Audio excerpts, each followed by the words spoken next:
The only people who don't want to disclose the truth are people with something to hide.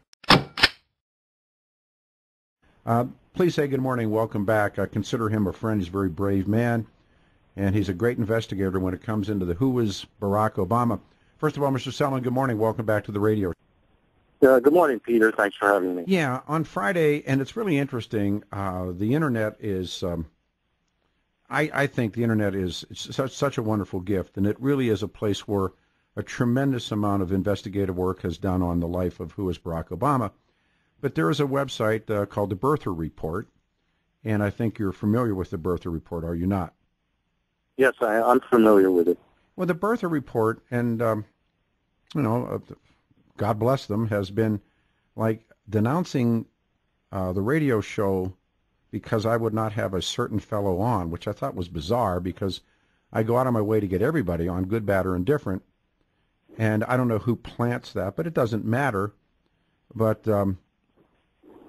this fellow, his last name is Gallups, and his first name is Carl. And I was getting emails even from people in our audience. Why was I, quote, afraid to have this guy on? Which is ridiculous. You know, why would I have no fear, especially when it comes to who is Barack Obama. So to begin with, why do you think that whole thing began? Well, I thought it was rather odd myself, Peter, because of all the radio personalities, you have spoken out the most about this, and so I thought it was strange that they said that. I think perhaps it's because I've been on your show and I've asked questions about this investigation, the cold case posse investigation, and the participation of Carl Gallups, and so I think that may have generated it, but I don't know. But it was very strange that they condemned you, of all people. Well, and like I said, I always say when things like this happen, so what? But so too, when I was starting to get text messages from, really literally across the country, and one of them said that I was a coward. And I don't know if these people generated this or it doesn't matter. It really doesn't matter. And I thought, well, God, I mean, let's get this guy on the radio show. And so on Friday, we had Carl Gallups on, who, by the way, says he is a pastor, and I take him at his word, and that he has a radio show, and I take him at his word. And so he said that he professed to speak for Mike Zullo, and Zullo was the chief investigator for Joe Arpaio in the cold case files. I got to tell you something, and I know you listened to it, Colonel, but I heard nothing. For 45 minutes, I heard nothing. And, boy, I just got barraged, and you can imagine the anti-birther people, the Obamas telling the truth people from all around the world and all around the country. Apparently, they either podcasted it or listened to it streaming, but that was blood in the water, man. I was like, I don't know, I mean, all these descriptive narratives about the radio show, myself, and Gallups. And frankly, and we have Mr. Gallup scheduled again for tomorrow, but it was really weak. I mean, it was less than weak. It was just smoke and mirrors and nothing was said. Do you agree? I agree, but first let me say, I think you're doing a great service to the country and displaying a huge amount of courage. But I listened to the program, and Carl Gallups didn't say anything new. What he did say is something is well known, that is already well known, is that there are two lines of investigation. The first line comes out of the birth certificate, the original birth certificate investigation, which a large amount of the information that they looked at was already provided by people out there who have been investigating us, many of whom you've had on your program. And they had two press conferences a couple years ago. Nothing came out of it in terms of indictments, arrests, or prosecutions. And then it continued, and it was ready to be dropped last fall when allegedly a whistleblower came around and started giving them information about that it might have been produced on government facilities, on government computers, and that John Brennan, the CIA director, may have been supervising this. Now, the second line of investigation, which Carl Gallup's touched on, really has little or nothing to do with birtherism. I believe it came out of the information that they got from the whistleblower, and it deals more in terms of penetration of the sheriff's office in Maricopa County in Arizona, and that there are 6 or more crimes involved, and this is why they call it a criminal investigation, and it has to do with, as I understand it, the Department of Justice, at least one other federal agency, and it may be connected back to the White House. So, again, this has little or nothing to do with birtherism, but it is a potential crime, and they're investigating it. Now, whether this rises to the level of the IRS scandal or the Benghazi scandal, I think we'll have to wait and see. Yeah, I am going to come back to this because others have said, and you have said better than anyone, that neither the IRS scandal nor Benghazi have made much of a dent in Obama. So the universe-shattering promises that are being made out of Arizona, I don't know what to do.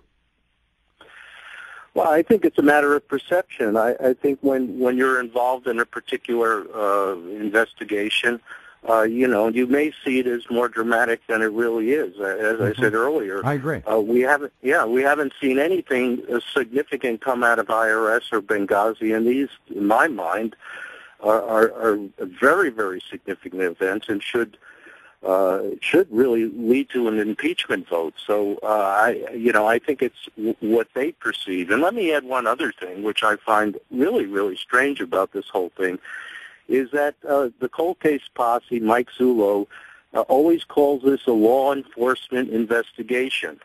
Now, first of all, he's not a law enforcement officer. He has no police powers. And secondly, he's saying that he can't tell the public about this because it is a law enforcement investigation. Nevertheless, he's telling everything to a pastor in Florida who has a radio program. I don't get that. I had the same.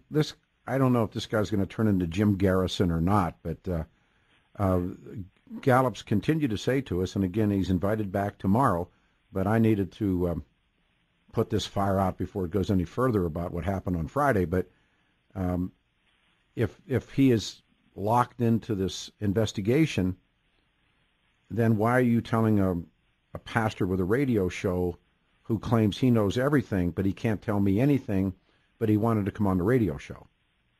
Well, I don't, it sounds like a, promotion to me. Exactly. I don't get this at all. If this is a genuine law enforcement investigation, why is he telling this civilian all this information and refusing to reveal it to the public? That part I don't understand at all. And it wasn't like I was, but it was kind of, in some ways, and this is a little inside baseball, it was like this really weird challenge from.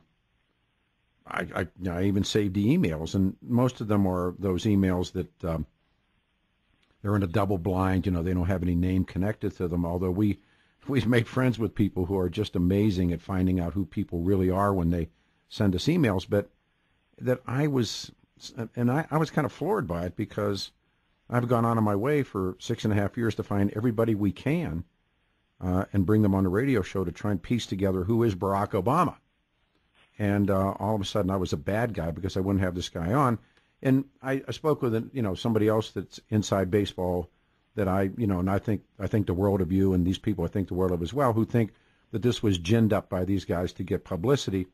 And that's not impossible either. But we had Carl Gallup's on the radio show simply because of a lot of blind email challenges. And I thought, God, why would I be afraid to have somebody on a radio show who wants to say that he speaks with you're laughing and I'm laughing, but that he speaks with Mike Zullo, and that he knows the truth.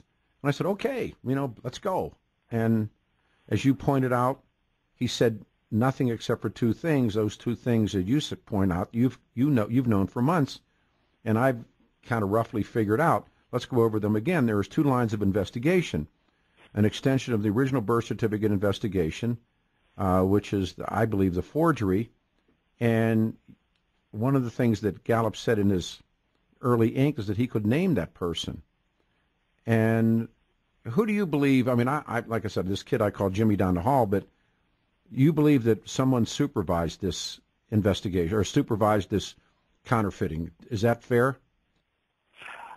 Yes, I think so. And the information I got, which the Gallups didn't reveal, was that it's connected back to the federal government, perhaps through John Brennan. Now, I think CIA Director John Brennan is a bad guy, and it wouldn't surprise me at all if he's involved in this. It has been alleged that his company broke into the passport files at the State Department and altered the records of Barack Obama. So it would be consistent that he would be involved in forgery, the birth certificate forgery, supervising it, and having people either within the government or people outside the government helping him do that.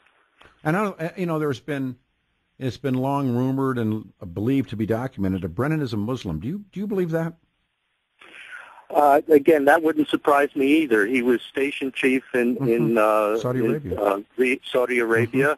He was allegedly, very close to the people there, the Saudis, and it wouldn't surprise me at all. He converted, yeah. People sometimes unexpectedly do unexpected things, and it would also be consistent with his relationship with Barack Obama, because Obama is at least a sympathizer. Do you believe, and if you just joined us, this is Lawrence Sellin, retired colonel. I think he's tremendous. He's one of the really powerful investigators in the life of Barack Obama. We had that bizarre go up with Gallups on Friday. Do you believe that Arpaio and Zullo know the exact person or persons who created the birth certificate? They may. I can only say they may know. I think if the information they got from this alleged whistleblower points back to the federal government and the use of government facilities and computers, then they may know. Or they just may know who is generally involved. But again, they've been very cryptic. Arpaio actually has said nothing. And you can see the difference between, Arpaio has his own spokesperson. And, absolutely, yeah. Yet separately, we have this cold case posse investigation where we have this, de facto sponsor in Florida, a pastor with a radio program. I agree. If as I said, Mike Zullo is not a law enforcement officer. He can't do anything. It's going to have to be passed along to Arpaio if there's going to be any indictments, arrests, or prosecutions, and they would have to convince the district attorney in any case. So I think, they're deliberately keeping these two things separate, Arpaio's office and the cold case posse office. This notion, again, that we have been promised now for a year and a half, this universe-shattering information. Again, this is the boy who cried wolf, and this is what I said to Gallups. I said, this is the boy who cried wolf. I mean, there's a real wolf, but you can't keep saying the wolf's here. You can't keep saying the wolf's here, because pretty soon the townspeople won't come out to see if there's a wolf. Well, yeah, I think they're destroying their own credibility by just continuing to do this. And another interesting point that came out of the same article where you were attacked was that Mike Zullo said that he didn't want to reveal this information and have other investigators working on this because it doesn't work. Well, interestingly enough, everything that Mike Zullo has uncovered around the birth certificate has been from other people. I agree. And people you've had on your program. Oh, indeed. So to claim that that somehow now that he's doing it, these other people don't have credibility is to me a bit astounding. No, I agree. I mean, the whole thing, like I say, I know that through other friends of ours, I know that Zullo goes to Washington, D.C., and says some pretty powerful things, and he says them to the press corps, and we have friends who covered that, and took the air out of the room, and then nothing. You can't keep... Well, yes. Yes, exactly. I mean, the whole Zulo Gallups thing is based on promises. Mm-hmm. I mean, the people you've had on your program, I could go down the list, Susan Daniels, Don Fredericks, Joel Gilbert, they have all done something Jerry first Corsi, and then talked. They've done something first and then talked about it. Mm-hmm. The whole investigation that is being carried out by the cold case posse is based on promises. Mm-hmm. They took the information that other people provided them. They had 2 press conferences. Again, it was all based on what other people have done. They confirmed what has already been known. They've been doing this for 3 years and have produced nothing new. I went back in time yesterday afternoon because this really raised my shoulders about what happened on Friday, what happened on the internet. But I go back, the first promises were made in 2011. Yes. The sheriff's office, 2011. And then they came up and said they weren't going to do anything until after the 2012 elections. Well, then nothing again.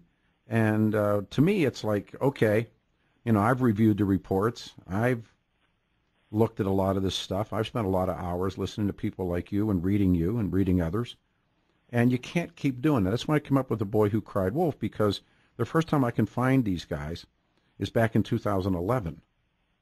Well, I'm sorry. That's almost been now. That's over 3 years. Well, you're absolutely right, Peter. I feel the same way. I donated money to the cold case posse. I did too. And it's been 3 years, and what have they come up with? Really nothing that we haven't already known. Yeah, and guys like yourself, and there's a list of people. Don's a classic.